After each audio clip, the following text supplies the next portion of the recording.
বানায় আপনারা দেখুন।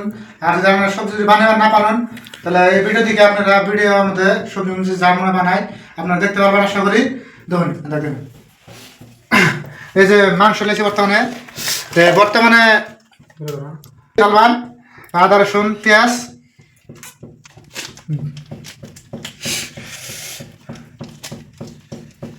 এখানে ডালার পরে বর্তমানে এটা ডালা শেষ দিলাম। তারপরে দিলাম কি মরিচে গুঁড়া, এই যে মরিচে গুঁড়া ডালাম। বর্তমান তার আমাকে তো দেশি মরিচে গুঁড়া না মানে কি এখন বর্তমানে এটা ইউজ করে নিচ্ছি, আপনারা ইউজ করতে পারবেন। মরিচে গুঁড়া দিলাম বহুত হয়ে গেল। বেশি দিলে আবার জাল হবো, বেশি দিন নিয়ে মানে এটা হলো জিরা মশলা দিলাম, ধনিয়া গুঁড়া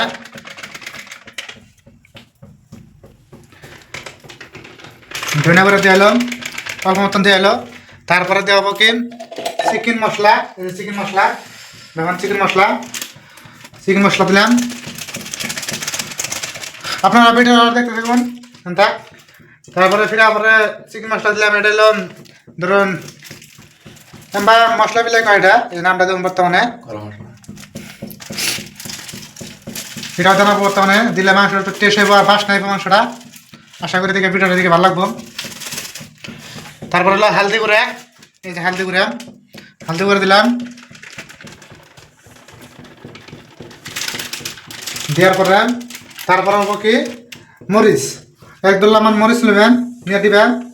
তারপরে পেঁয়াজ দিলাম। তারপরে আপনারা এখন কী করতে পারবেন, মটর এক দুল্লামান দিবেন। দেওয়ার পরে ডক করে মানে তেল, একটু খাস তেল বলে কয়, খাস তেলটা দিয়ে দিবেন আশা করি। দেওয়ার পরে অল্প টমান দিবেন, বেশি দিবেন না দিনের পরে, বেশি দিলে খারাপ হয়ে যাবে। দিলাম। বর্তমানে ফিরা নিমক দিবেন, নিমক এই যে নিমক, আশা করি নিমকটা আপনারা সবাই জানেন এটা নিমক বিলা হয়। এক দুল্লামান নিমক দিলাম, আরো একটু দিলাম, মানে কম হইতে পারে এই জন্য দিলাম। দেওয়ার পরে আপনারা শাক পেলাম, শাক করে মাখাবেন। কম হয়েছে আর একটু তেল দানাবো, মানে তেলটা দিবেন মুখে জানি একটু ঘিরে তেল মানে থাকে টিকা। এই তেলটা দিলাম। দেওয়ার পরে তেল দিতে নিচ্ছি।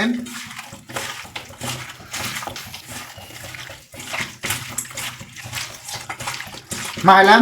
মাংসটা কালার কেমন হয়েছে আপনাদের কোন জানি, মাংসটা কালার হয়েছে কেমন করে। সব কিছু রেডি বর্তমানে আপনারা সব দেখলেন ভিডিওর মধ্যে আশা করি। দেওয়ার পরে আমার এক দুল্লামান তেল দিবেন, এটা আমি তেল দিবেন নিচে কড়াইতে তেল দিবেন, মানে তেল মানে একটু ই করে দিবেন। আপনারা যারা তেল কম খান বর্তমানে, যারা ডায়াবেটিস আছে তারা একটু তেল কম খাবেন আশা করি। আমরা তো তেল বেশি খাই অল্প কম। তারপরে দিবেন কি পেঁয়াজ আর মরিচ, পেঁয়াজ মরিচ দিলাম, দেওয়ার পরে বর্তমানে যে আমরা বর্তমানে দেখতেছেন যে পেঁয়াজ মশলা সব ফ্রাই হয়ে গেছে। এই দেখুন ফ্রাই করাটা কেমন হয়েছে, পুরো একটু ফ্রাই করবেন। ফ্রাই করার বাদে বর্তমানে দিবেন কি চিকেন করে আপনারা, চিকেন করে আমরা মাংস করে বর্তমানে এই মাংসটা দেওয়ার পরে মাংস দিলাম দিয়ে তারপরে বর্তমানে মানে ফ্রাই করবেন, মানে ভালো করে ফ্রাই করে তারপরে মানে এটা বর্তমানে পুরো ফ্রাই করে কী করা হবে, তারপর কী করা হবে ভালো বলতে পারবেন। বর্তমানে দেখুন মাংসটা অ্যাকচুয়ালি যদি মাংসটা কালো দেখে মনে হচ্ছে আপনারা দেখতে পাবেন।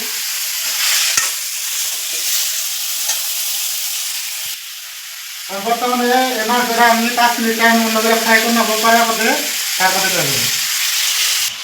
বর্তমান চিকেন সব ফ্রাই হয়ে গেছে। বর্তমানে দেখুন ফ্রাই করে সব শেষ দিচ্ছি। বর্তমানে আমি কী করুন আলু জানাবো, এই আলুটা বুঝবেন সে আশা করে আপনারা করে দিলাম। যারা সবজি না বানাতে পারবেন তারা এই ভিডিওটা দেখবেন, দেখে কী করে রাখবেন সবজি রেখে তেল বানাতে হবে। এই দেখুন বর্তমান চিকেনের মধ্যে আলু মিক্স করলাম, করার পরে এক দুল্লামান পানি দেবেন আপনারা। আমরা অল্প একটু দেরি করে দেবেন পানিটা, পানি দেওয়ার পরে খাওয়া দেবো। তারপরে মাংস কষালাম, কষার মধ্যে আশা করতে যেন মাংস সব কষানো শেষ, মানে 5-6 মিনিট 15-20 মিনিট টাইম কষাবেন ভালো করে গ্যাস কমিয়ে দিয়ে। কষানোর পথে মাংস ধরবো না, কিছু হবে না, কালারটা মজা হয়েছে।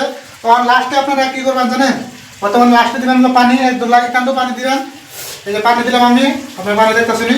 পানি দেওয়ার পরে মাংসটা মানে বেলেগ টেস্টি দিয়ে আর কি বর্তমানে এই যে পানি দিলাম, পানি দিয়ে টিয়া বর্তমানে আপনারা আমরা থয়ে দিবেন, থুয়ে টিয়া আশা করি এই বর্তমানে পানি থয়ে দিলাম, ফেল ঢাকে দিলাম, ঢাকে দেওয়ার মধ্যে এম করে ভিডিওটা আপনারা সবজি যে কোনো বস্তু যদি বানাবে চান তাহলে এম করে বানাবেন। আপনাদের আশা করি আপনাদের মাংস মানে বহুত টেস্ট হবে আশা করি। আর আপনারা এতে থাকুন। আর আমিনুল অফিসিয়াল চ্যানেল আছে বর্তমানে, আপনারা সাবস্ক্রাইব করে দিবেন চ্যানেল। এমন ভিডিও যদি আরো চান তাহলে আপনারা আমিনুল অফিসিয়াল চ্যানেল আছে, সাবস্ক্রাইব করে দিবেন। আর কমেন্ট বক্সে জানাবেন আপনার যদি কোনো রান্না বান্না যদি কোনো থাকে কমেন্ট বক্সে জানাবেন, আপনারা আমি করে দিতে পারবো।